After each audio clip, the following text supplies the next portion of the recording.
तो हम war support कर रहे हो या हम एक लोग का साइड लेना। हमने तो शुरू से कहा पीस, आज भी पीस कह रहे हैं ना। हमने वर्ल्ड लीडर वो होता जो अपनी एक पोजीशन ले पाता, जो टाइड के साथ नहीं बहता। जो टाइड के साथ बह गया वो वर्ल्ड लीडर का आएगा। If you flow with the tide you are not a world leader. ये देखिए, जब आप किसी की लड़ाई घर पे ले आते हो, पाकिस्तान की तरह किसी की लड़ाई घर पे ले आते हो और किसी की लड़ाई में फंस जाते हो, तो यही होता है। हमने तो शुरू में बोला ना पीस कर लो। आज भी जो पीस की मीडिएशन की बात है इंडिया को लेके ही हो रही है। पीस की मीडिएशन अगर आज कोई कर सकता तो इंडिया ही कर सकता, और किसी की औकात नहीं है, किसी की इतनी क्रेडिबिलिटी नहीं है। जी मजाक। देखिए, चाइना रूस की मजबूरी हो सकता है, पर अगर किसी को ये लगे कि उनके रिलेशनशिप बड़े लवी डवी टाइप के, that is not true sir.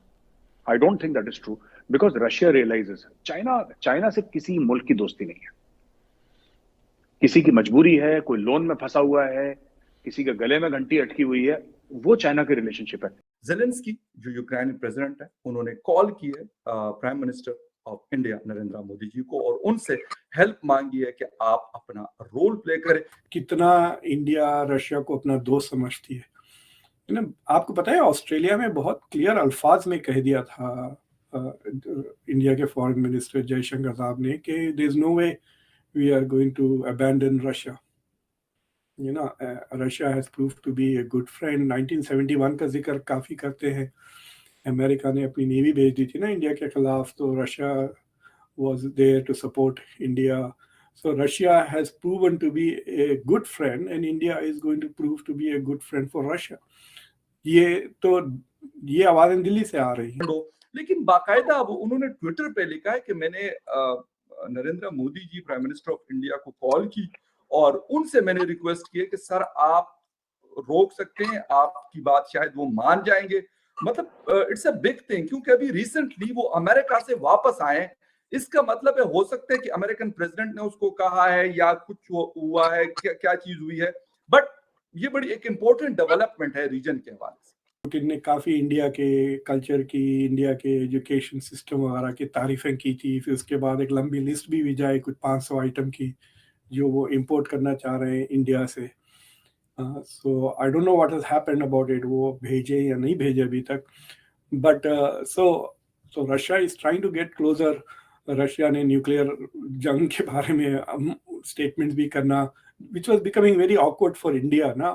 India और चाइना को मजबूरन रशिया को कंडेम करना पड़ रहा था फॉर यूजिंग द। अब रशिया वो मसले उठा नहीं रहा है न्यूक्लियर weapons के। So India and China don't have to condemn Russia now. So it's going to be an interesting situation कि यूक्रेन जितना पुश करेगा मेरे ख्याल से उतना उसका नुकसान होगा।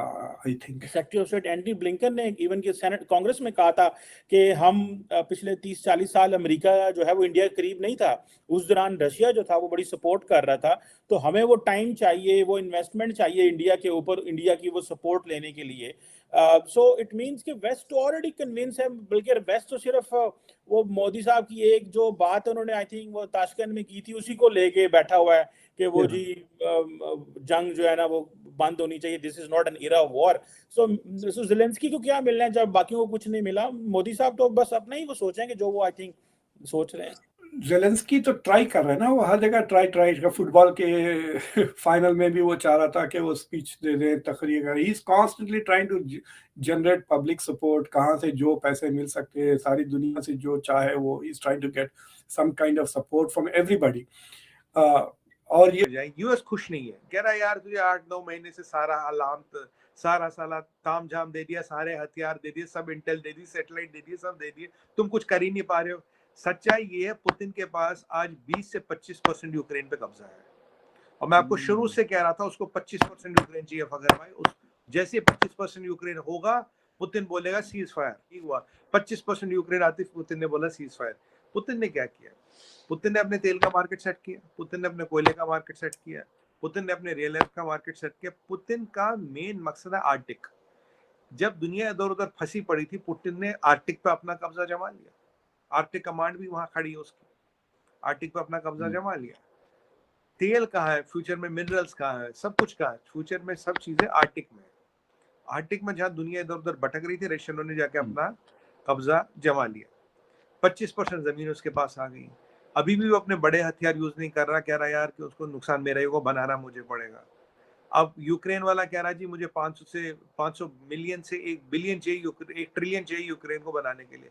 भाई वो पैसा आएगा कहाँ से? 1 बिलियन की बात तो हो नहीं रही है। श्रीलंका को तो किसी ने 1 बिलियन नहीं दिया, तुझे 1 ट्रिलियन कौन देगा? देन दाव बन के फिर रहा है ज़ेलेंस्की।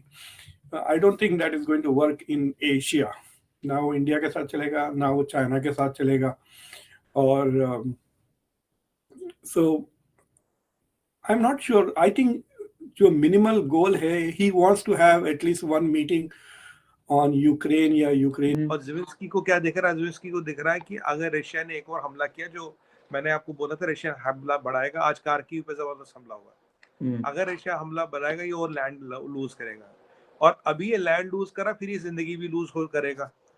ये सोच रहा है कि अब आके मैं बचा लूं। अब B4 लीडर्स में कौन कौन है? B4 में चाइना, इंडिया, रशिया और यूनाइटेड स्टेट्स ऑफ अमेरिका। देखिए यूएसए के पास जा नहीं सकता, चाइना के पास ये जा नहीं सकता, रशिया से लड़ रहा, तो बचा कौन?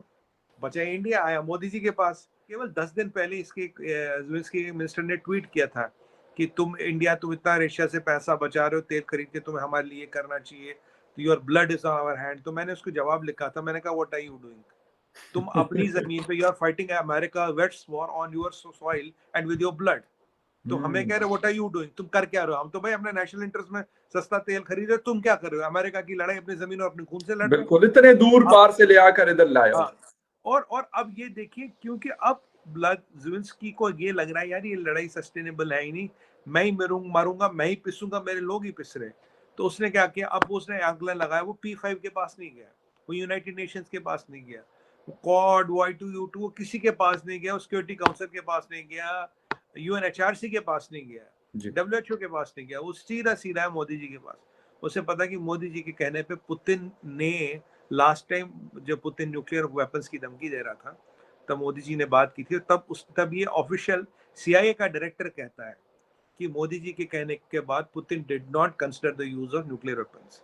अगर यहाँ न्यूक्लियर वेपन्स तक बात आ गई, पूरा वर्ल्ड रिसेशन में है, चाइना रिसेशन में, यूरोप रिसेशन में, अमेरिका रिसेशन में, मिला क्या अब? और सही बात ये फखर भाई, Zelensky could not deliver for West. जो वेस्ट को उम्मीद थी कि रशिया को क्रिपल कर देगा, खत्म कर देगा, वो तो हुआ नहीं। नमस्ते दोस्तों, हमारे YouTube चैनल हिंदुस्तानी हाइट्स में आपका स्वागत है।